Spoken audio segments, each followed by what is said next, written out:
සුබ දවසක් දරුවනේ. අද අපි කතා කරන්න හදන්නේ 2016 1A කොටස ප්‍රශ්න පත්‍රයයි.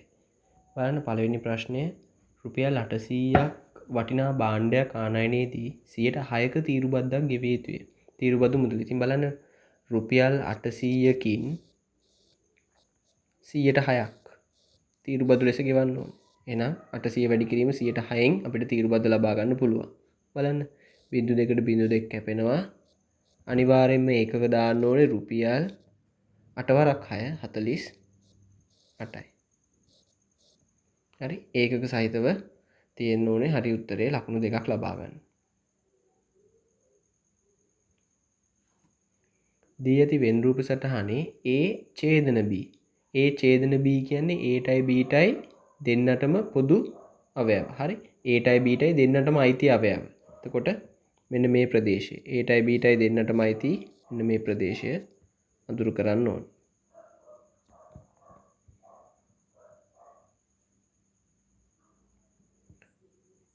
ඒකාකාර වේගයෙන් ගමන් කරන බස් රථයක් තප්පර 3ක් තුල මීටර් 48ක දුරක් ගමන් කරයි. බස් රථයේ වේගය තප්පරයට මීටර වලින්. බලන්න තප්පරයට මීටර කියන්නේ තප්පරයකදී යන දුර මීටර වලින්. තප්පර 3කදී මීටර් 48ක් යනවා නම් තප්පර 1කදී යන දුර මට ගන්න පුළුවන්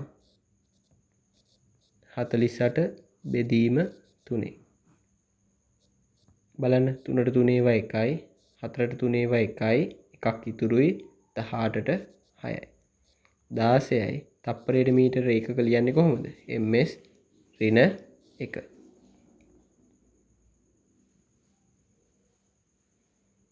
දර්ශකාකාරයෙන් ලියන්න. ලඝු ගණකාකාරයෙන් දීලා තියෙන කෙනෙක් දර්ශකාකාරයෙන් ලියන්න. බලන්න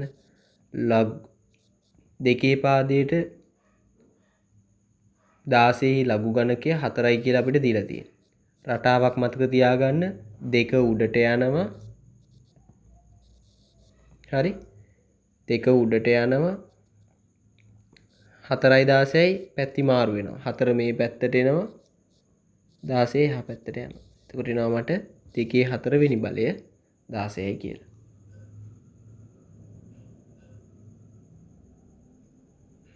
විසඳන්න. වර්ග සමීකරණයක් තියෙනවා. වර්ග සමීකරණයක් විසඳනකොට ඉස්සෙල්ලාම එයාගේ සියලු පද එක පැත්තකට දාලා ඒන ප්‍රකාශනයේ සාධක වෙන් කරන්න ඕනේ. ඉතින් සාධක වෙන් කිරීම ඔක්කොම කරලා දීලා තියෙන්නේ. ඊට පස්සේ අපිට ලියන්න තියෙන්නේ x ඍණ 1 සමානයි බිඳුව හෝ x ඍණ 2 සමානයි බිඳුව විය යුතුය කියලා. ඊට පස්සේ ලැබෙන සරල සමීකරණ දෙක විසඳන්න. ඍණ 1 එහා පැත්තට ගියාම x සමානයි 1 හෝ x සමානයි 2 විය යුතුය.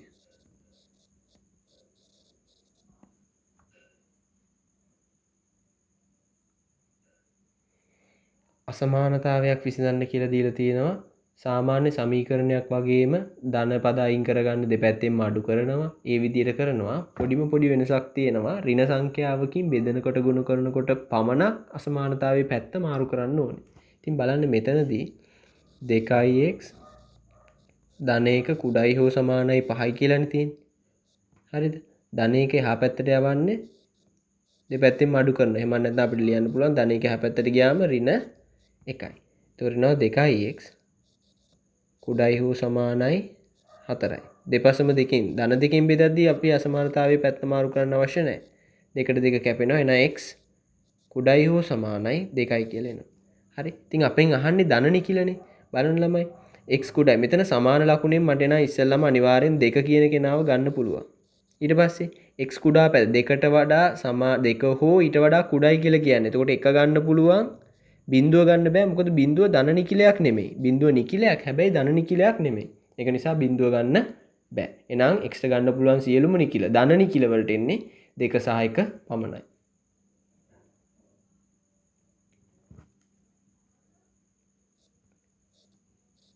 එකයට x ධන එකයට 2x. බලන්න භාග. අපි දන්නවා භාග එකතු අඩු කරනකොට අපිට පොදු හරයක් තියෙන්න ඕනේ. ඉතින් බලන්න මෙයාගේ හරය දෙකෙන් වැඩි කරනවා එන උඩත් දෙකෙන් වැඩි කරනවා. ඒකට මට ගන්න පුළුවන් 2 බෙදීම 2x ධන 1 බෙදීම 2x කියලා. දැන් පොදු හරයක් තියෙනවා. ඒක නිසා අපිට 3 බෙදීම 2x කියලා උත්තරේ ගන්න පුළුවන්.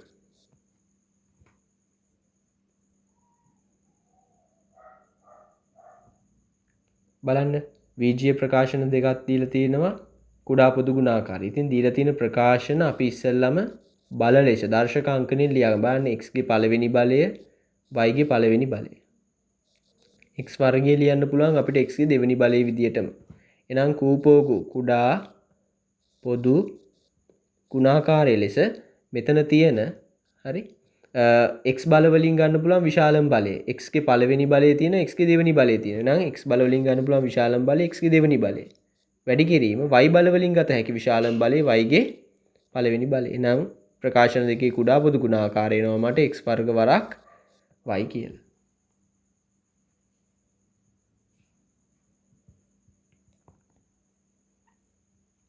බලන්න යන්ත්‍රයකින් කුඹුරු යායක අස්වනු නෙලීමට පැය 6ක් ගත වේ. එවැනි යන්ත්‍ර 3කින් මෙම යායේ අස්වැනු නෙලීමට ගතවන පැය ගණන කොපමණද කියලා අහන්න. හරි. ඉතින් බලන්න වැඩ ප්‍රමාණය. මෙතනදී දැන් සාමාන්‍යයෙන් අපි වැඩ ප්‍රමාණය ගන්නකොට මිනිස්සු ගාන දින ගානෙන් වැඩි කරනෝනේ. මෙතනදී යන්ත්‍රය කියන්නේ එතකොට මිනිස්සු. හරි. එතකොට පැය කියන්නේ එතනදී දින විදිහට සලකන්න පුළුවන්. එහෙනම් මෙතනදී වැඩ ප්‍රමාණය අපිට ගන්න පුළුවන්. හරි. යන්ත්‍රයකින් කුඹුරේ. එතකොට එක වැඩි කිරීම පැය 6ක් ගත වෙනවානේ. හරි. එක යන්ත්‍රයකින් කුඹුරු යායක අස්වැන්න නෙලන්න පැය 6ක් ගත වෙනවා. එවැනි යන්ත්‍ර 3කින් මෙම යාය නම් ගතවන පැය ගාන බලන්න මොකද කරන්නේ මේ වැඩ ප්‍රමාණයමනේ. බලන්න එක වැඩි කිරීම 6 කියන වැඩ ප්‍රමාණය එනවනේ. ඒ වැඩ ප්‍රමාණය කරන්න යන්ත්‍ර 3කින් හරි කරන්න ගතවන කාලය බලන්න මොකද කරන්නේ? යාව 3ෙන් බෙදනවා. එතකොට එනවා මට එක්වරක් 6 6යි බෙදීම 3 6 බෙදීම 3 2ක් කියලා. එහෙනම් මේ වැඩේ යන්ත්‍ර 3කින් කරොත් අපිට පැය 2කින් මේ වැඩේ අස්වැන්නු නෙලලා ඉවර කරන්න පුළුවන් වෙනවා. 1 සිට 3 තෙක් සංඛ්‍යා ලියා ඇති සර්ව සම කාඩ්පත් 3ක් සහිත පෙට්ටියකින් සසම්භාවී ලෙස කාඩ්පතක් ඉවතට ගැනීමේදී ඔත්තේ සංඛ්‍යාවක් ලියා ඇති කාඩ්පතක් ලැබීමේ සම්භාවිතාව. ඉතින් බලන්න ළමයි 1 සිට 3 තෙක් සංඛ්‍යා ලියා ඇති සර්ව සම කාඩ්පත් 3ක් කිව්වම එතකොට ඇතුලේ තියෙනවා කාඩ්පත් 3ක්. හරි. එහෙනම් නියැදි අවකාශයේ අවයව ගණන 3යි. එතනින් ඔත්තේ සංඛ්‍යාවක් වීම කියන්නේ එතකොට අපිට ගන්න පුළුවන් ඔත්තේ සංඛ්‍යාව විදියට 1 සහ 3.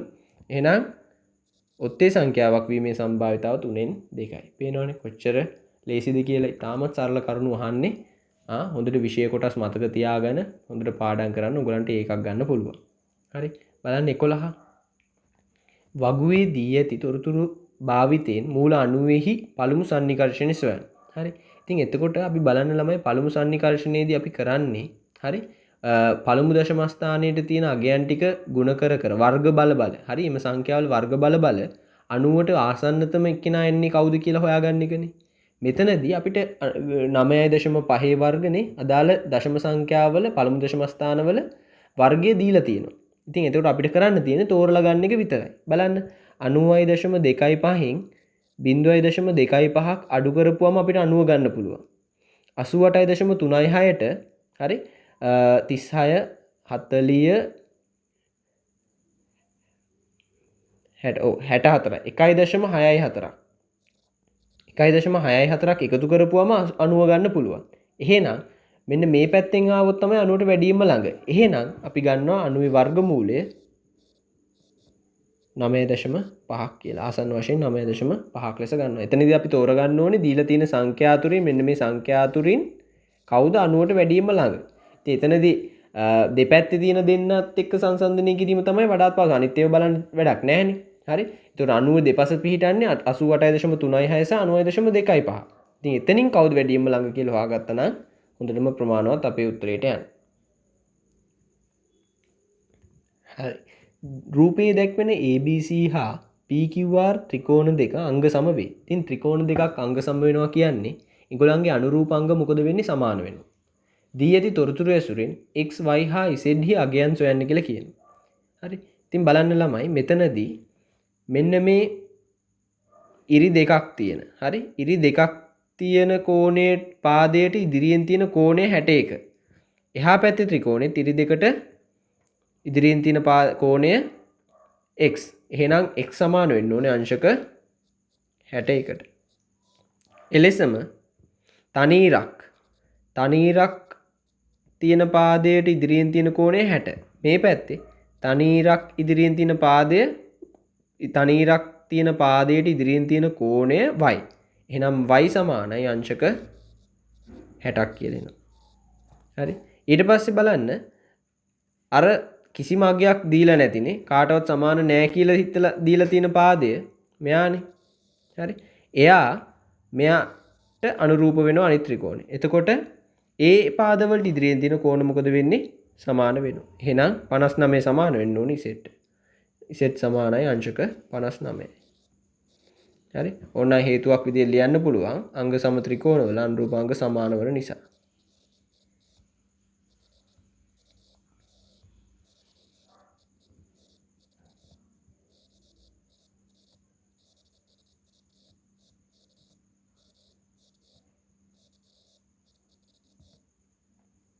ඊට පස්සේ ඝන සිලින්ඩරයක අරය 7 සෙන්ටිමීටර්ලු උස 2 සෙන්ටිමීටර්ලු ෆයිගයගේ 22 බෙදීම 7යිලු. එහි වක්‍ර පෘෂ්ඨයේ වර්ගඵලය සොයන්න කියලා බලන්න වක්‍ර පෘෂ්ඨයේ සූත්‍රයක් දීලා තියෙනවා. තියෙනවා වර්ගඵලය දාලා අපිට ආදේශ කිරීමක් විතරයි මෙතන කරන්න තියෙන්නේ. සිලින්ඩරයක වක්‍ර පෘෂ්ඨය අපිට ගන්න පුළුවන් 2πr/h වලින්. 2 වැඩි කිරීම 5 කියන්නේ 22 බෙදීම 7 අරය 7යි උස 2යි. 7ට 7 කැපෙනවා. දෙවරක් 22 44යි නේ. 44 වැඩි කිරීම 2 88යි. ඒකක හරියට දාන්න ඕනේ වර්ග සෙන්ටිමීටර්. වර්ගඵලයක් නේ.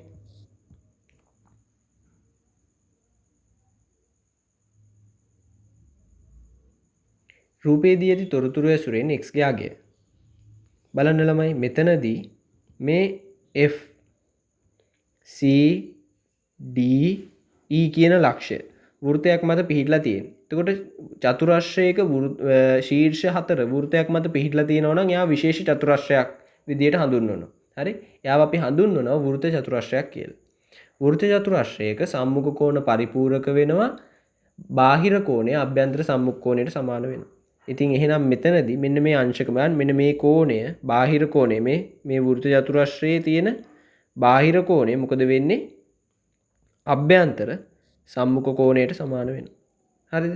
එහෙනම් ඒක නිසා අපිට ගන්න පුළුවන් මේ කෝණය අංශක 65ක් ලෙස. ඊට පස්සේ බලන්න ABC කියන ත්‍රිකෝණේ පාද දෙකක් සමානයි කියලා දීලා තියෙනවනේ. ඒ කියන්නේ මෙයා සමද්විපාද ත්‍රිකෝණයක් වෙනවා. සමද්විපාද ත්‍රිකෝණයක සමාන පාදවලට සම්මුඛ කෝණ සමාන වෙනවා. හරි? එහෙනම් x සමානයි. මෙතනදී අපි ඉස්සෙල්ලා මම ලියනවා ACB කෝණය. ACB කෝණය සමානයි අංශක 65යි. හේතුව විදියට වෘත්ත චතුරස්‍රයක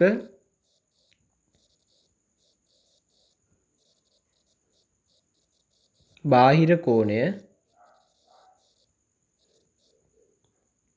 අභ්‍යන්තර සම්මුඛ කෝණයට සමාන වේ.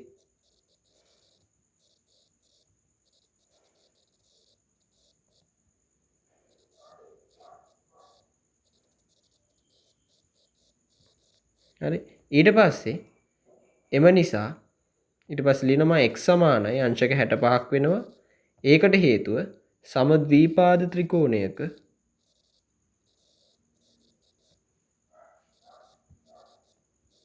සමාන පාදවලට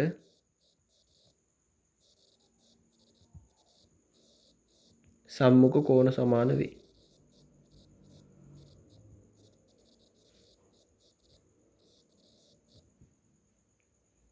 හරි. ඊට පස්සේ 15 වෙනි එක cos x සමානයි 0.8ක් ලෙස දී ඇති විට රූපයේ දැක්වෙන තොරතුරු. ඉතින් බලන්න sin tan cos මෙහි මේ මතක තියාගන්න අනුපාත ටික sin tan cos සක සබ බක. හරි. කියන්නේ sin කියන්නේ සම්මුඛ පාදයේ බෙදීම කර්ණය. හරි. tan කියන්නේ සම්මුඛ පාදයේ බෙදීම බද්ධ පාදය. cos කියන්නේ බද්ධ පාදයේ බෙදීම කර්ණය. මෙතනදී අපෙන් අහන්නේ PQ ගේ අගයනේ. ඒ කියන්නේ මේ පාදේ. හරි? PQ පාදේ. හරිද? ඉතින් එතකොට මම මේ 3 කියන කෙනාව දන්නවා. x කියන cos x ගේ අගය දීලා තිනවා. බලමු. x ට සාපේක්ෂව හරි x කෝණයත් එක්ක හිතද්දී මේ 3 සෙන්ටිමීටර් කියන්නේ කර්ණය. ඒක වෙනස් වෙන්නේ නැහැ නේ. අංශක 90ට ඉස්සරහින් තියෙන ත්‍රිකෝණයේ අංශක 90ට ඉදිරියෙන් තියෙන පාදයට කියනවා අපි කර්ණය කියලා. ඊට අමතරව x එක්කම තියෙන දැන් කර්ණය හැර අනිත් x එක්කම තියෙන පාදයට කියනවා අපි බද්ධ පාදය කියලා. ඉතින් එතකොට බලන්න හොඳට බැලුවොත් පේනවා බද්ධ පාදයයි කර්ණයයි එකතු වෙලා. හරි? cos අනුපාතයනේ අපිට හම්බෙන්නේ. එහෙනම් මම ලියනවා cos x. බද්ධ පාදයේ ලෙස මට PQ ගන්න පුළුවන්. කර්ණයේ විදියට 3ක් ගන්න පුළුවන්. ඊට පස්සේ cos x ගේ අගය දීලා තියෙනවා 0.8ක් නිසා මම නම් cos x වෙනුවට 0.8 දානවා. PQ බෙදීම 3.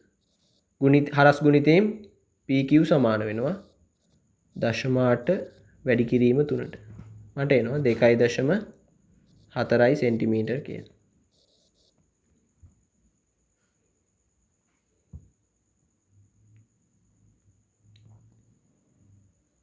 හරි. බලන්න ඊට පස්සේ රූපයේ දැක්වෙන සරල රේඛාවේ සමීකරණය y සමාන mx ධන c ආකාරයෙන් ප්‍රකාශ කළ විට m හා c සඳහා ලැබෙන අගයන් ලියන්න. m කියන්නේ අනුක්‍රමණය, c කියන්නේ අන්තක්ඛණ්ඩය. බලන්න මෙන්න මේ ලක්ෂයේ ඛණ්ඩාංක ලියාගත්තොත් මට එනවා 0.1 කියලා.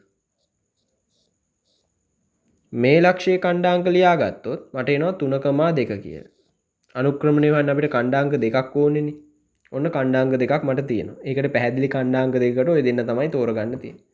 එහෙනම් අනුක්‍රමණය මට ගන්න පුළුවන් y ඛණ්ඩාංක වෙනස 1 අඩු කිරීම 2 බෙදීම x ඛණ්ඩාංක වෙනස 0 අඩු කිරීම 3. හරි? ධන 1 ඍණ 2 කියන්නේ ඍණ 1යි. 0 ඍණ 3 කියන්නේ ඍණ 3යි. එහෙනම් මට අනුක්‍රමණය එනවා ඍණයි ධන වෙනවනේ 3න් එකක් ලෙස. ඊට පස්සේ අන්තක්ඛණ්ඩය කියන්නේ y අක්ෂය කැපෙන තැන. y අක්ෂය කැපෙන්නේ මෙයා ධන 1කින්. එහෙනම් අනුක්‍රමණය 3න් එක ලෙසත් අන්තක්ඛණ්ඩය ධන 1 ලෙසත් ගන්න පුළුවන්. හරි? සමීකරණය අහලා නැහැ. සමීකරණය ලිව්වොත් අපිට ලියන්න පුළුවන් y සමානයි 3න් 1x ධන 1 විදියට.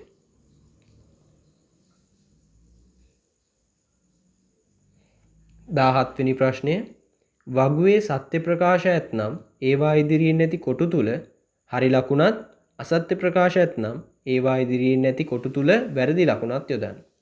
සමාන්තර ආශ්‍රයක සම්මුඛ පාද සමාන හා සමාන්තර වේ. ඉතින් අපි දන්නවා ඔව් ඒ කතාව හරි.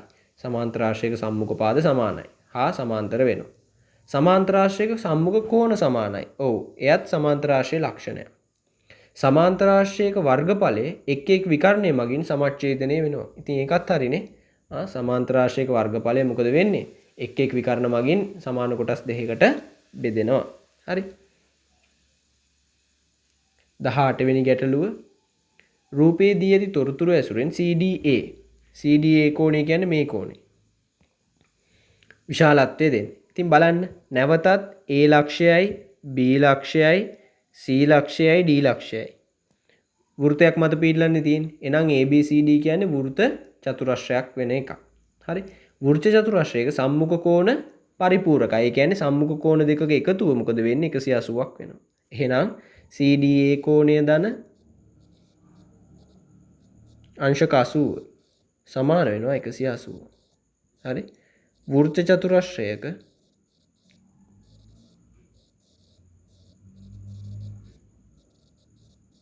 සම්මුඛ කෝණ පරිපූර්ණක වේ.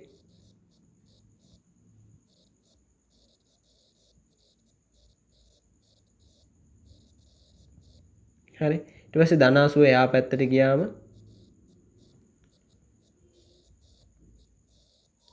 CDA කෝණය එනවා අංශක 100ක් ලෙස. 19 වෙනි ගැටලුව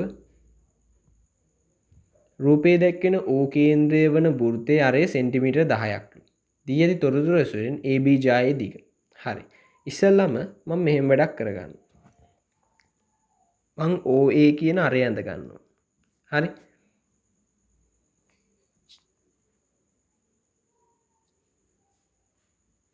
OA කියන අරය ඇඳ ගන්නවා. හරි. එතකොට OA ගේ අගය මම දන්නවා සෙන්ටිමීටර් 10යි. හරිද? අපි තව දන්නවා කේන්ද්‍රයේ සිට ජායකට අඳිනු ලබන ලම්බකයේ මගින් ජාය සමච්ඡේදනය වෙනවා. ඒ කියන්නේ මේ කොටස් දෙක සමානයි. හරිද? එහෙනම් දැන් බලන්න පයිතගරස් මේක අංශක 90යිනේ. හරි? මම මේ කොටසට x කියලා දාගත්තොත් මේකට x කියලා දාගත්තොත් මට මෙතනදී පයිතගරස් සම්බන්ධය ලියා ගන්න පුළුවන්. x වර්ග ධන 8 වර්ගය සමානයි 10 වර්ගය කියලා. එහෙනම් ඔක සුළු කරගත්තම x වර්ග ධන 8 වර්ගය 64යි 10 වර්ගය 100යි. x වර්ග සමාන වෙනවා 100 ඍණ 64. x වර්ග සමාන වෙනවා 100න් 64ක් ගියාම 36යි දෙපසම වර්ග මූලය x එනවා 6 සෙන්ටිමීටර් කියලා. හරි. බලන්න මෙතනදී AB ජාය. එතකොට x කියන්නේ 6 සෙන්ටිමීටර් නම් මේ කොටසට මෙන්න මෙයාත් සමාන වෙනවනේ. මෙයාත් එතකොට සෙන්ටිමීටර් 6ක් ලෙස වෙනවා. එහෙනම් AB සමාන වෙනවා 12 සෙන්ටිමීටර් වලට.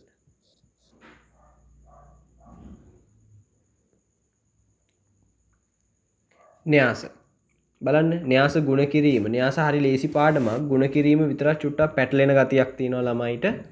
පොඩ්ඩක් පරිස්සමෙන් කරන්න. හැබැයි හුරු නෑන් පස්සේ ඇති දෙයක් නෑ. හරි.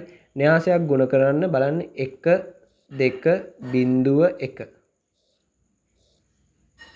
2 බිංදුව බිංදුව 4 බලන්න න්‍යාස ගුණ කරනකොට මෙන්න මෙයා මං ඉන්න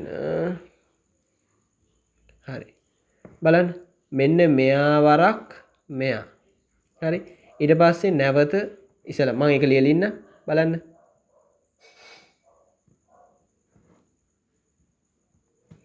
එක් වරක් දෙක මෙයා වරක් මෙයා හරිද ඊට පස්සේ දෙවරක් බිංදුව ඔහොමයි නැවත මේක මෙයා වරක් දැන් මෙයා හරි එතකොට එනකොට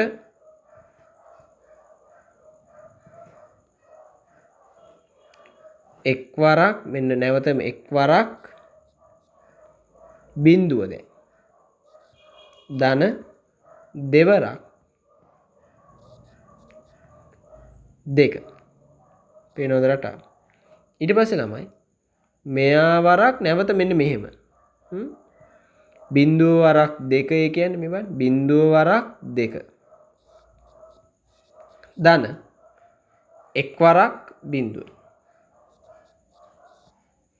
ඊට පස්සේ නැවත මෙයා වරක් මෙයා බිංදුව වරක් බිංදුව එක් වරක් දෙක ඒ ඩොට් තිබ්බ තැන් හොඳට බලන්න ඒ රටාව හොඳට අනුගමනය කරන්න ඕක කරගත්තයින් පස්සේ ඔය රටාව හුරු වෙන්න පොඩ්ඩක් වෙලා යනවා නමුත් හුරු වුණාන් පස්සේ හරි ලේසි එක් වරක් දෙක දෙකයි දෙවරක් බිංදුව බිංදුවයිනේ ඒතකොට පළවෙනි එක එනවා දෙකක් ලෙස එක් වරක් බිංදුව බිංදුවයි දෙවරක් දෙක හතර නිසා මේක හතර එනවා බිංදුව වරක් දෙක බිංදුවයි එක් වරක් බිංදුව බිංදුව නිසා මේක බිංදුව වෙනවා බිංදුව වරක් බිංදුව බිංදුවයි එක් වරක් එක එකක් කියලා උත්තරේ එනවා මේ විදිහේ න්‍යාසයක්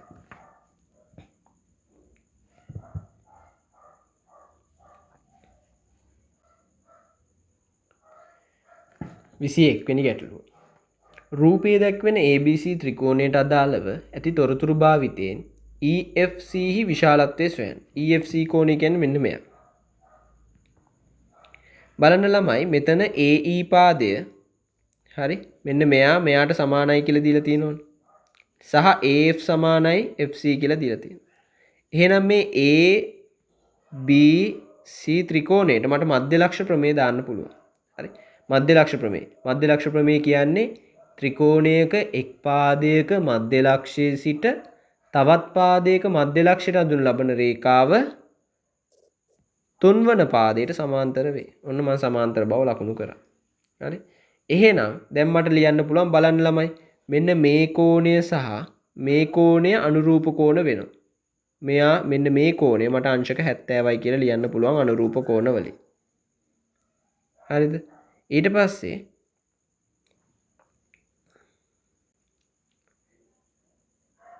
බලන්න BEF අපෙන් අහන්නේ EFC.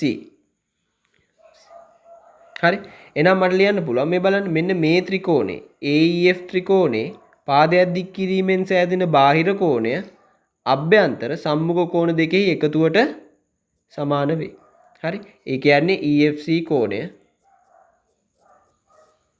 සමාන වෙනවා. මම ලියන්නම්. ඔයගොල්ලෝ එකපාර අගයන් දැම්මම ගැටලුවක් නැහැ. මම මෙතනදී කෝණ ලියන්නම් බලන්න. EAF ධන AEF ත්‍රිකෝණයක බාහිර කෝණය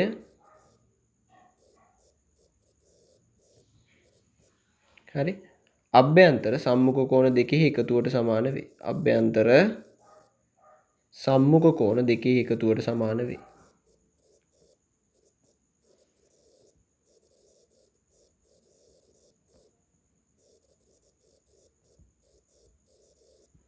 හරි. එහෙනම් EFC කෝණයගේ මට ගන්න පුළුවන් EAF ගේ න අංශක 30යි දීලා තියෙනවා. AFE කෝණයගේ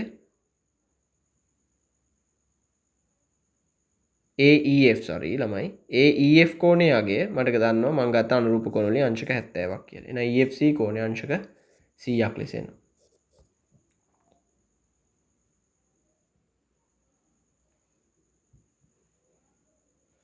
විසි දෙවෙනි ගැටලුව බලන්න. රූපයේ දැක්වෙන වෘත්තයේ කේන්ද්‍රයේ AC මත පිහිටයි. කේන්ද්‍රයේ AC මත පිහිටනවා කියන්නේ AC විශ්කම්භයක් වෙනවා. හරිද? දී ඇති තොරතුරු භාවිතින් CBD කෝණයේ අගය CBD කෝණය කියන්නේ මෙන්න මේ කෝණයට හරි. හි විශාලත්වය සොයන්න කියලා කියනවා. හරිද? හරි. බලන්න ළමයි මෙතන AD වෘත්ත ඡාපය මගින් හරි පරිධිය මත ආපාදිත කෝණ නෙමෙයි තියෙන්නේ. මේ බලන්න. ACD කෝණය සහ AD ABD කෝණය. එතකොට මෙයා අංශක 25 නම් මේ කෝණයත් මොකද වෙන්නේ? අංශක 25ක් වෙනවා. හරි. මම ඒක සටහන් කරන්න මේ බලන්න. එතකොට ඒ ඇසුරේ මේක අංශක 25ක් වෙනවා කියලා ගන්න පුළුවන්. AC විශ්කම්භයක් වෙනවා නම් අර්ධ වෘත්තයක් මගින් පරිධිය මත ආපාදිත කෝණය යටතේ මට ගන්න පුළුවන් ABC අංශක 90ක් ලෙස. හරි. බලන්න ABC කෝණය අංශක 90ක් ලෙස ගන්න පුළුවන් මට අර්ධ වෘත්තයක් මගින් පරිධිය මත ආපාදිත කෝණ.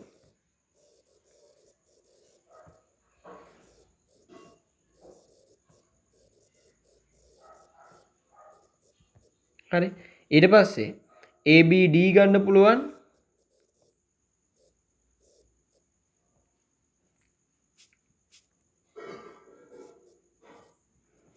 එකම වෘත්ත ABD අංශක 25යි එකම වෘත්ත ඛණ්ඩයේ කෝණ.